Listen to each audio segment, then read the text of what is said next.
Hi అండి. Welcome back to my channel ABK creations. ఈరోజు వీడియోలో భీష్మ ఏకాదశి అనే పేరెందుకు వచ్చింది, భీష్మ ఏకాదశి ప్రాముఖ్యత ఏమిటి, భీష్మ ఏకాదశి రోజు పాటించవలసిన నియమాలు ఏమిటి అనే విషయాల గురించి తెలుసుకుందాం. మాఘశుద్ధ ఏకాదశినే భీష్మ ఏకాదశి అంటారు. దీన్నే జయ ఏకాదశి అని కూడా అంటారు. ఈ రోజునే విష్ణు సహస్రనామ జయంతి అని కూడా అంటారు. ఈ రోజునే విష్ణు సహస్రనామాలను పారాయణం కూడా చేస్తారు. భీష్మ పితామహుడు విష్ణు సహస్రనామంను పాండవులకు ఉపదేశించిన రోజు ఈ రోజు. విష్ణు దేవాలయాల్లో ప్రత్యేకమైన పూజలు చేస్తారు. విష్ణు సహస్రనామ పారాయణం చేస్తారు. భీష్ముడే లేకపోతే భారతమే లేదు. తండ్రి సౌఖ్యం కోసం తన సింహాసనాన్నే త్యాగం చేసిన భీష్ముడు తన సంతానం వలన తాను చేసిన ఆ త్యాగం ఎక్కడ పొల్లిపోతుందోనని ఆజన్మాంతము పెళ్లి చేసుకోనంటూ భీషణ ప్రతిజ్ఞ చేసిన ధీరుడు. భీష్ముడికి తాను కోరుకున్నప్పుడు తనువు చాలించే వరం ఉంది. అందుకే మార్గశిర మాసంలో అంపశయ్య మీదకు చేరుకున్న ఉత్తరాయణ పుణ్యకాలం వచ్చేంత వరకు 56 రోజులు వేచి ఉన్నాడు.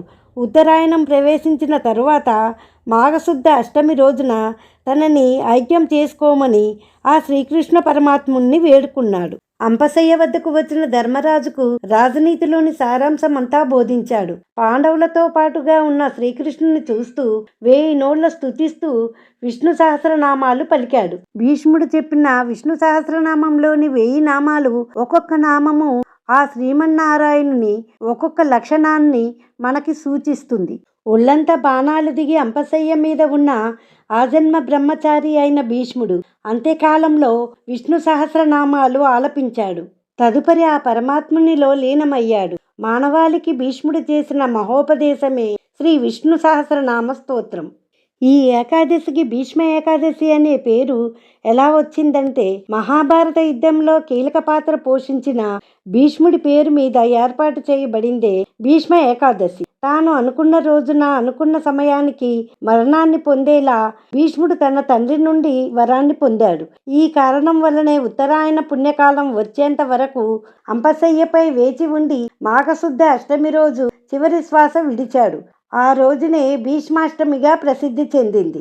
అంత్యకాలంలో హరినామస్మరణ చేస్తేనే మోక్షం లభిస్తుందని ప్రసిద్ధి.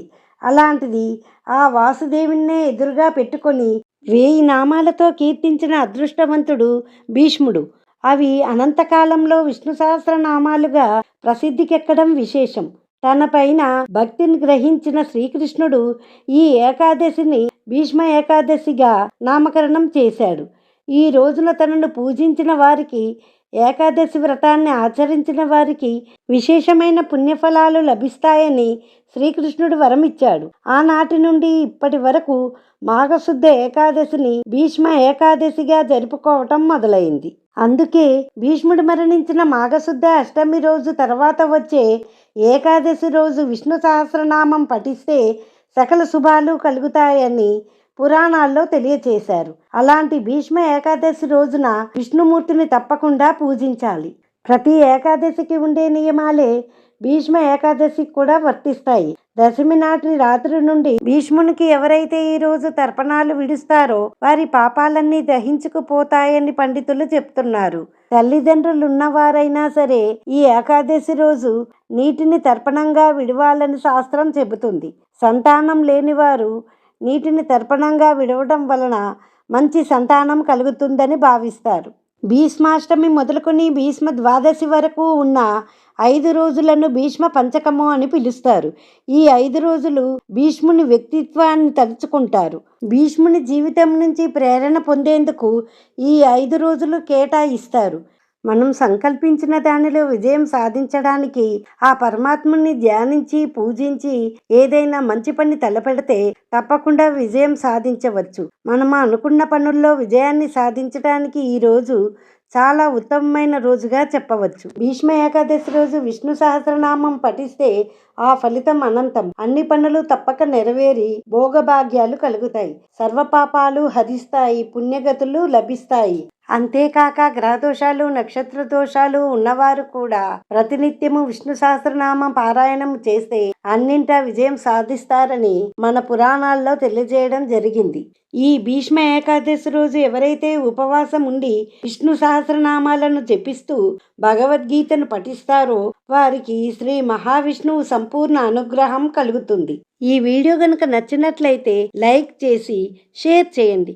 మరిన్ని ఇంట్రెస్టింగ్ వీడియోస్ కోసం మా ఛానల్ సబ్స్క్రైబ్ చేసుకోండి.